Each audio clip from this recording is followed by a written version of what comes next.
नमस्कार दोस्तों, स्वागत है आपका एक बार फिर से हमारे आचार्य जागेंद्र मिश्रा चैनल पे। नवरात्रि में माता रानी को भूल कर भी मत चढ़ाएं ये चार चीज़ें, माँ लक्ष्मी छोड़ देती हैं साथ और हाथ।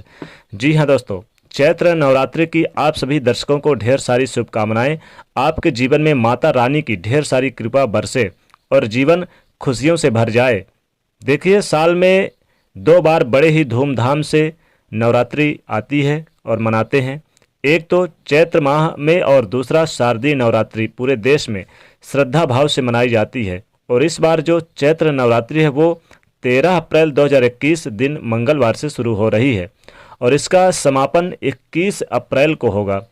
नवरात्रि के दौरान पूरे 9 दिनों तक हर तरफ भक्ति भाव माहौल रहता है। ऐसे में 9 दिनों में माँ दुर्गा को प्रसन्न करने के लिए कौन सी वस्तु है वो जो नहीं चढ़ानी चाहिए, नहीं अर्पित करनी चाहिए माँ को, और कौन सी वस्तु है जो जरूर अर्पित करनी चाहिए, कौन से नियमों का पालन करना चाहिए, आज हम आपको यही बात इस वीडियो में साझा करेंगे। देखिए दोस्तों, नवरात्रि शुरू होने के एक दिन पहले ही आप अपने घर की अच्छे से सफाई करें, क्योंकि माना जाता है कि नवरात्रि के पहले दिन ही माँ दुर्गा घर में आ जाती हैं। और एक बात और है, चैत्र नवरात्रि का पहला दिन नए वर्ष की शुरुआत भी होती है।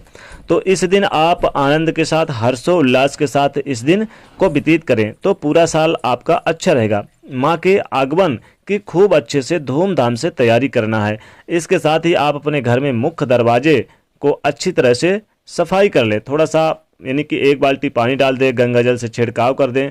खासकर 9 दिनों तक नियमित रूप से घर के मुख्य दरवाजे पर झाड़ू लगाने से पहले पानी डालकर धो दें, क्योंकि लोग इसमें क्या करते हैं कि सिद्धियों को प्राप्त करने के लिए टोने टोटके भी करते हैं। अब आम के पत्तों का बंधन बार भी आप अपने मुख्य दरवाजे पर लगा दें। अगर आम का पत्ता नहीं तो अशोक के पत्ते का भी बंधन बार लगा सकते हैं। आप चाहें तो फूलों के साथ साथ आप इस दिन सजावट भी करें और खूब अपने मुख्य दरवाजे को सजाएं, स्वास्तिक बनाएं, मुख्य दरवाजे पर शुभ लाभ बनाएं। पहले क्या है, पहले वाले को आप हटा दें, जो बंधन बार पहले आपने लगाया था उसे हटाकर फिर एक साइड कर दें और दूसरा बंधन बार आप लगाएं आम के पत्तों का, और इसे लगातार 15 दिनों तक लगे रहने देना चाहिए। इसके साथ ही स्वास्तिक बनाए, ओम का शुभ यानी बनाए, शुभ लाभ भी बनाए, ओम का प्रतीक भी बनाए। इससे आपको बहुत ज़्यादा लाभ होता है। घर के मुख्य दरवाजे के चौखट की ऊपर की तरफ हल्दी से या रोली से बना सकते हैं स्वास्तिक। आप चाहें तो सिंदूर में सरसों का तेल मिलाकर भी बना सकते हैं। बाहर की तरफ से बनाना है, क्योंकि ये चिन्ह जो शुक्र ग्रह है उसको अच्छा करता है, जीवन में सकारात्मक ऊर्जाओं को लाता है, हर तरह की नेगेटिव एनर्जी को दूर रखता है। जब आप घर में कलश स्थापना करेंगे तब चौकी का लकड़ी के पाटे पर पहले लाल कपड़ा बिछाएं, क्योंकि माँ की प्रतिमा या तस्वीर हमेशा ही आसन देखकर रखना चाहिए। वैसे आप चंदन या चांदी की चौकी वगैरह आपके घर में है तो अच्छी बात है, नहीं तो जो है उसी पर बिछा दीजिए। अब लाल रंगों की जो है, लाल रंग को शोभा का प्रतीक माना जाता है और लाल रंग माता को बहुत प्रसन्न है। लाल चंदन है, लाल सिंदूर है, तो ये चीज़ें जरूर आप माता जी को अर्पित करें। उत्तर पूर्व दिशा में कलश स्थापित करना है। कलश स्थापना में दिशा का ध्यान रखना बहुत जरूरी होता है, क्योंकि नवरात्रि का कलश हमेशा उत्तर पूर्व की दिशा में स्थापित करना चाहिए। सबसे पहले तो आप यानी कि बाली, चाहे गेहूं की बाली मिल जाए या जौ वगैरह, जैसे आप जो बोते हैं, जौ चूंकि बो देना चाहिए ताकि जौ आपके लिए 9 दिनों में अच्छे से उगाए। तो जौ डालना चाहिए। कलश रखिए, कलश में जल भरिए, उसमें एक सुपारी जरूर रखिए। इसके साथ 1 का सिक्का डाल दीजिए या 5 का सिक्का डाल दीजिए। अब आप इसमें जल भर दीजिए। आप जो कलश है, सोना चांदी पीतल मिट्टी कोई भी कलश स्थापित करें, इस्तेमाल कर सकते हैं। फिर पंच पल्लव डालें, चाहे वो आम का हो या फिर अशोक के पत्ते का हो। पंच पत्ते होना चाहिए, ये बहुत ज़रूरी है, और ये पत्ते शुभ गिनतियों में होनी चाहिए। आप चाहें तो 9, 11, 21 भी कर सकते हैं, संख्या में रख सकते हैं। अशोक को शोक हरने वाला, बाधा रहित कहा जाता है, इसीलिए पूजा पाठ में अगर इसका प्रयोग करें तो जीवन में आने वाली विपत्तियां दूर होती है। और इसके बाद कलश पर आप कलावा बांधें और पत्ते जो हैं, जो आपने रखे हैं, उसके ऊपर जटा वाली नारियल रखें। नारियल में आप चुनरी या लाल धागा लपेट दें और उस पर आप सिंदूर लगा दें। इस सिंदूर से शुभ मंगल का प्रतीक चिन्ह बना दे। इसके बाद एक अखंड ज्योति जला दीजिए।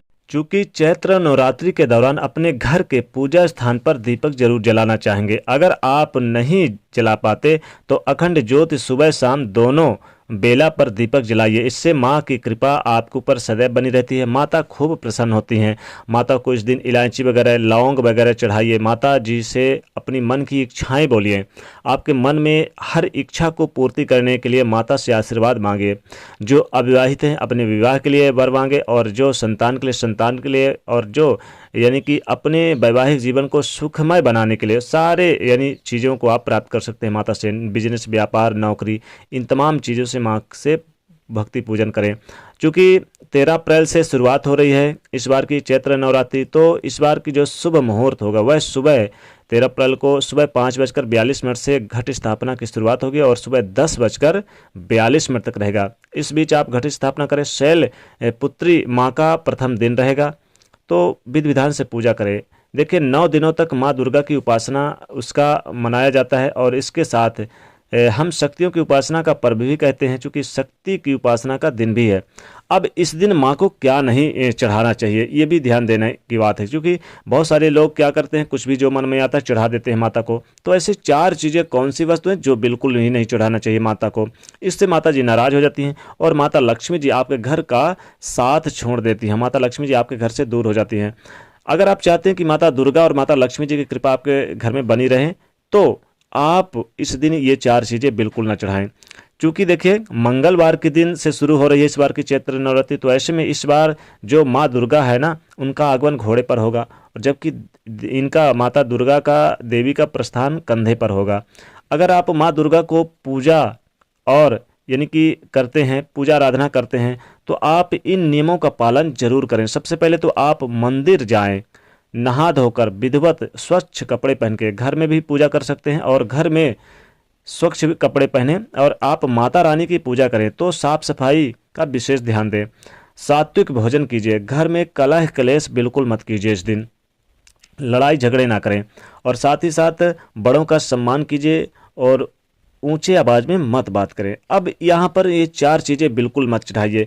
मान्यता है कि नवरात्रि के दिन बहुत सारी चीज़ें चढ़ाते हैं, जैसे कि माता जी को आप इस दिन चाहे तो अंगूर माता जी को चढ़ा सकते हैं, जैसे कि उनको फल के लिए बेल का फल आप चढ़ा सकते हैं, केला चढ़ा सकते हैं। इस दिन आप सेव चढ़ा सकते हैं, यानी कि फल के रूप में सब कुछ मिश्री चढ़ा सकते हैं। बहुत सारी चीज़ें आप माता जी को चढ़ा सकते हैं, लेकिन ये 4 चीज़ें ऐसी कौन सी जो नहीं चढ़ाना चाहिए।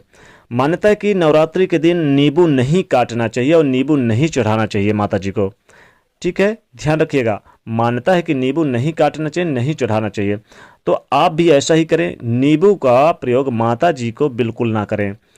और दूसरी चीज है कि चैत्र नवरात्रि के दिन आप माता रानी को तुलसी के पत्ते नहीं चढ़ाना चाहिए। तुलसी के पत्ते अक्सर लोग चढ़ा देते हैं, तो तुलसी का पत्ता बिल्कुल मत चढ़ाइए। आंवला, तीसरी चीज है आंवला का भोग नहीं लगाना चाहिए माता रानी को। चैत्र नवरात्रि में आप बिल्कुल भी आंवले का भोग ना लगाएं।